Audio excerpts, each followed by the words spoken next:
dosen pengampu mata kuliah pembelajaran fikih E, dan yang tak lupa kami sayangi teman-teman sekalian. Baik teman-teman, bagaimana kabarnya? Kami harap kalian semuanya dalam keadaan atau kondisi yang sehat. Dan seperti yang kita tahu semuanya, bahwasannya hari ini adalah hari pertama kita memulai pembelajaran setelah libur panjang, yang mana libur panjang tersebut adalah libur panjang Ramadan ya. Mungkin banyak dari kalian yang memanfaatkan libur panjang tersebut untuk mudik ataupun hanya berkumpul di rumah dengan keluarga terdekat.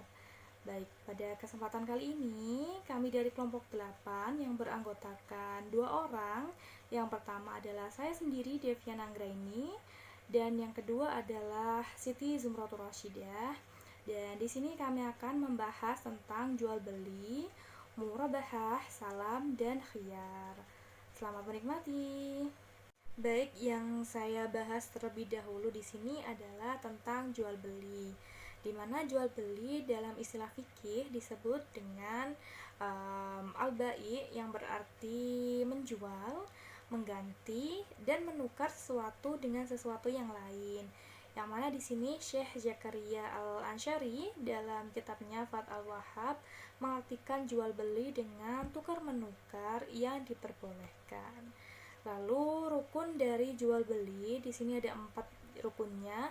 Ada akad, subjek, objek, dan nilai tukar. Di mana akad sendiri adalah ikatan yang ada di antara ujung suatu barang. Lalu yang kedua yaitu subjek, di mana di sini adalah orang yang berakad, yaitu di mana ada dua belah pihak ya. Dan yang ketiga adalah objek. Yang diartikan objek di sini adalah yang menjadi sebab dari jual beli tersebut. Kemudian nilai tukar di sini adalah adanya nilai tukar pengganti barang. Jadi ada sesuatu yang digantikan dari barang yang sudah dijual. Lalu yang kedua saya bahas di sini adalah murahabah. Pengertian dari murahabah sendiri adalah berasal dari arifu, yang berarti an-nama, yang berarti tumbuh dan berkembang, atau murabahah juga berarti al-irbah, karena salah satu dari dua orang yang bertransaksi memberikan keuntungan kepada yang lainnya. Sedangkan secara istilah, bai'ul murahabah adalah jual beli dengan harga awal disertai dengan tambahan keuntungan. Jadi gambarannya adalah jual beli murahabah ini sebagaimana disebutkan oleh ulama Malikiyah adalah jual beli di mana pemilik barang menyebutkan harga beli barang tersebut, kemudian ia mengambil keuntungan dari pembeli sekaligus dengan mengatakan, contohnya seperti ini, saya membelinya dengan harga 10 dinar dan Anda berikan keuntungan kepadaku sebesar 1 dinar atau 2 dinar. Mungkin banyak dari kalian juga menemui jual beli seperti ini. Seperti saya sendiri, contohnya ketika saya ada di pasar, sedang ingin membeli kerudung ya. Di situ saya membeli kerudungnya dengan harga 30.000. Namun sebelumnya penjual mengatakan kepada saya, Mbak, ini sebenarnya untuk harga awalnya sendiri adalah 25.000 dan saya mengambil keuntungan 5.000.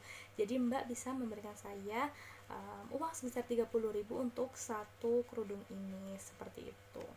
Lalu jenis dari murabahah sendiri ada 3, yaitu modal kerja, investasi, dan juga konsumsi.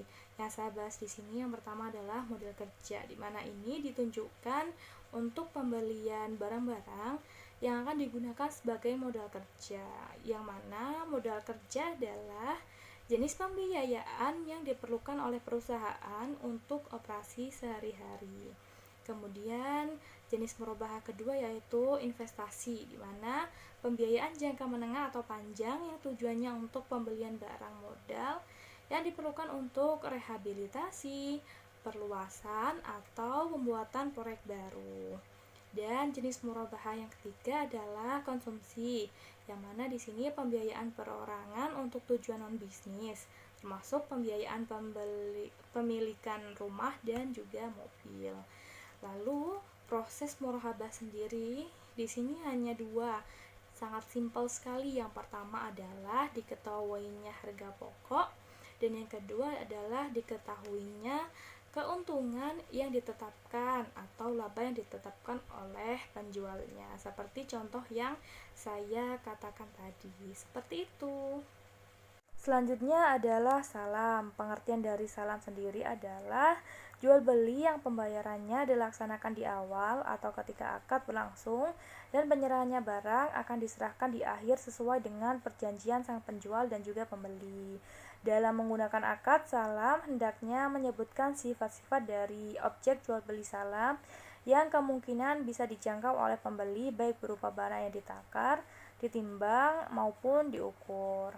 Dasar hukum dari salam sendiri yaitu yang pertama adalah Al-Baqarah ayat 282, yang kedua adalah An-Nisa ayat 29, yang ketiga adalah kaidah fikih, di mana di sini disebutkan bahwasanya hukum asal dalam semua bentuk muamalah adalah boleh dilakukan kecuali ada dalil yang mengharamkannya. Maksud kaidah ini adalah bahwa dalam setiap muamalah dan transaksi pada dasarnya adalah boleh, seperti jual beli, sewa menyewa, gadai, kerjasama, dan juga perwakilan dan lain-lain, kecuali yang tegas-tegas diharamkan seperti mengakibatkan kemudorotan, tipuan, judi, dan juga riba. Lalu apa sih perbedaan jual beli salam dengan jual beli biasa? Ada 4 perbedaannya. Yang pertama di sini adalah dalam jual beli salam perlu ditetapkan pengiriman barang yang dalam jual beli biasanya tidak diperlukan. Lalu yang kedua di sini adalah dalam jual beli salam komoditas yang tidak dimiliki oleh penjual dapat dijual yang dalam jual beli biasa tidak dapat dijual. Lalu yang ketiga adalah dalam jual beli salam hanya komoditas yang tepat dapat ditentukan kualitas dan juga kuantitasnya yang dapat dijual. Dalam jual beli biasa, segala komoditas yang dapat dimiliki bisa dijual kecuali yang dilarang oleh Al-Quran dan juga hadis. Lalu yang keempat adalah dalam jual beli salam, pembayaran harus dilakukan ketika membuat kontrak. Yang dalam jual beli biasa, pembayaran dapat ditunda atau dapat dilakukan ketika pengiriman barang berlangsung. Yang keempat di sini adalah khiyar. Pengertian khiyar sendiri adalah menurut Wahbah Al-Zuhaili mendefinisikan bahwasanya khiyar yaitu hak pilih salah satu atau kedua belah pihak yang melaksanakan transaksi untuk melangsungkan atau membatalkan transaksi yang disepakati sesuai dengan kondisi masing-masing pihak yang melakukan transaksi. Lalu menurut Said Sabiq, khiyar adalah mencari kebaikan dari dua perkara, melangsungkan atau membatalkan jual dan juga beli. Lalu macam khiyar sendiri ada 5 macam. Yang pertama adalah khiyar majelis, yang kedua adalah khiyar syarat, yang ketiga adalah khiyar aib, yang keempat khiyar ru'yah, yang kelima adalah khiyar ta'yin. Lalu di sini saya akan menjelaskan khiyar majelis terlebih dahulu, di mana khiyar majelis dipahami sebagai hak pilih dari pihak yang melakukan akad untuk membatalkan kontrak selama mereka masih berada di lokasi kontrak atau majelis akad dan belum berpisah secara fisik. Lalu khiyar syarat, yaitu khiyar syarat merupakan hak dari masing-masing pihak yang menyelenggarakan akad untuk melanjutkan atau membatalkan akad dalam waktu tertentu. Misalnya dalam suatu transaksi jual beli, seorang pembeli berkata kepada penjual, "Aku membeli barang ini dari kamu dengan syarat aku diberi khiyar selama sehari atau 3 hari." Lalu khiyar aib. Di sini khiyar aib adalah hak yang ada pada pihak yang melakukan akad untuk membatalkan atau melanjutkan akad bila mana ditemukan aib pada barang yang ditukar, sementara si penjual tidak mengetahui akan adanya aib barang tersebut pada saat akad berlangsung. Lalu khiyar ru'yah. Di sini khiyar ru'yah adalah hak pembeli untuk melanjutkan transaksi atau membatalkannya ketika melihat ru'yah barang yang akan ditransaksikan. Khiyar ini terjadi manakala pada saat akad dilakukan barang yang ditransaksikan tidak ada di tempat sehingga pembeli tidak dapat melihatnya. Lalu khiyar ta'yin. Khiyar ta'yin adalah hak yang dimiliki oleh orang yang menyelenggarakan akad, terutama pembeli, untuk menjatuhkan pilihan di antara 3 sifat barang yang ditransaksikan. Biasanya barang yang dijual dibedakan dengan 3 kualitas yang biasa, menengah, dan istimewa. Pembeli diberikan hak pilih atau ta'yin untuk mendapatkan barang yang terbaik menurut penilaiannya sendiri tanpa mendapatkan tekanan dari pihak manapun.